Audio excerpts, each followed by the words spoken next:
या व्हिडिओमध्ये आपण गुणाकार व भागाकारवरील उदाहरणे पाहणार आहोत. उदाहरण क्रमांक 1. एका संख्येला 5ने गुणण्याऐवजी 8ने गुणले तेव्हा गुणाकार 39 ने वाढतो, तर ती संख्या कोणती? गुणाकार कितीने वाढतो? 39 ने वाढतो. म्हणून लिहायचे 39. एका संख्येला 5ने गुणण्याऐवजी 8ने गुणले, तर मग 8 मधून 5 काय करायचे? वजा करायचे. 8 वजा 5 3. 3 ने 39ला भागायचं. 3 1 3, 3 त्रिक 9, 13. तर ती संख्या कोणती? तर ती संख्या येणार 13. पर्याय क्रमांक 3 हे योग्य उत्तर आहे. उदाहरण दुसरे. 90 या संख्येची तिप्पट करून त्यातून 14 या संख्येची चौपट वजा केल्यास उत्तर काय येईल? 90 या संख्येची तिप्पट. तर 90ची तिप्पट किती येणार? 90 गुणेला 3. 90 गुणेला 3 बरोबर 9 त्रिक 27, 270. पुढे काय म्हटलं आहे? 90 या संख्येची तिप्पट करून त्यातून 14 या संख्येची चौपट. 14ची चौपट काय येणार? 14 गुणेला 4 बरोबर 14 या संख्येची चौपट वजा केल्यास उत्तर काय येईल? 14ची चौपट किती येते? 14 चूक 56. तर 90च्या तिप्पटमधून 14ची चौपट काय करायची आहे? वजा करायची आहे. तर उत्तर काय येईल? तर 270 मधून 56 वजा करायचे. शून्यामधून 6 जात नाहीत, याच्याजवळ घेतला, इथं झाले 10. 10 मधून 6 गेले, 4 राहिले, याच्याजवळ राहिले 6. 6 मधून 5 गेले, 1 राहिला, 2 तर 214. तर आपलं उत्तर येणार 214. पर्याय क्रमांक 3 हे योग्य उत्तर आहे. उदाहरण तिसरे. 200 हे 0.4चे किती पट?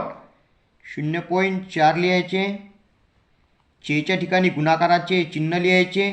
किती पट विचारले आहे म्हणून इथं आपण x लिहायचा. काढायचं सांगलं म्हणून x लिहायचे. बरोबर 200. x बरोबर 200. हे 0.4 इथं गुणाकारामध्ये आहेत. बरोबरच्या साईडनं आले तर भागाकारामध्ये येतील. भागेला 0.4. x बरोबर, आता खाली एका घरानंतर पॉईंट आहे, तर वर एक 0 दिला तर हा खालचा पॉईंट निघून जाणार.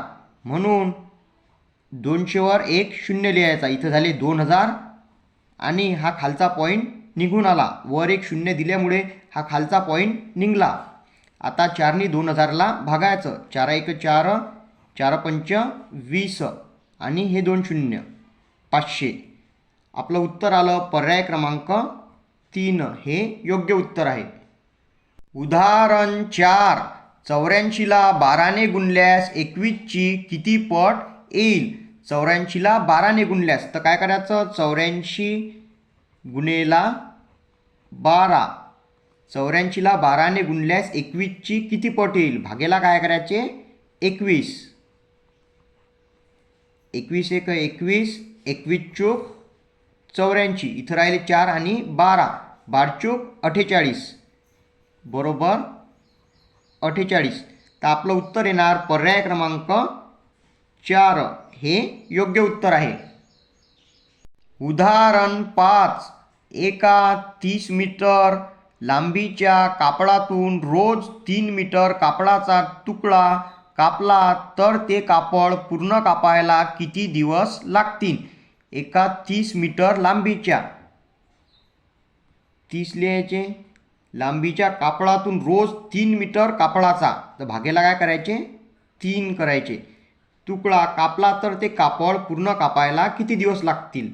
3 ने 30ला भागायचे. 3 1 3, 3 10 30. आता 10 मधून 1 वजा करायचे. 10 वजा 1 बरोबर 9, तर 9 दिवस लागतील. पर्याय क्रमांक 1 हे योग्य उत्तर आहे. उदाहरण 6. 7 रुमालांची किंमत 56 रुपये तर 32 रुमालांची किंमत किती? ₹56 आहे 7 रुमालाची किंमत. तर 7नी 56ला भागायचं म्हणजे एका रुमालाची किंमत भेटणार. 7 एक 7, 7 आठी 56. आता 8नी 32ला गुणायचं म्हणजे 32 रुमालाची किंमत भेटणार. 8 गुणेला 32 बरोबर 8 दुणे 16, 16शी 6, हातचाला 1, 8 त्रिक 24, 24 आणि 1 25, 256. तर 32 रुमालांची किंमत 256. पर्याय क्रमांक 4 हे योग्य उत्तर आहे. व्हिडिओ आवडल्यास व्हिडिओला लाईक करा, तसेच माझ्या यूट्यूब चॅनलला सबस्क्राईब करा.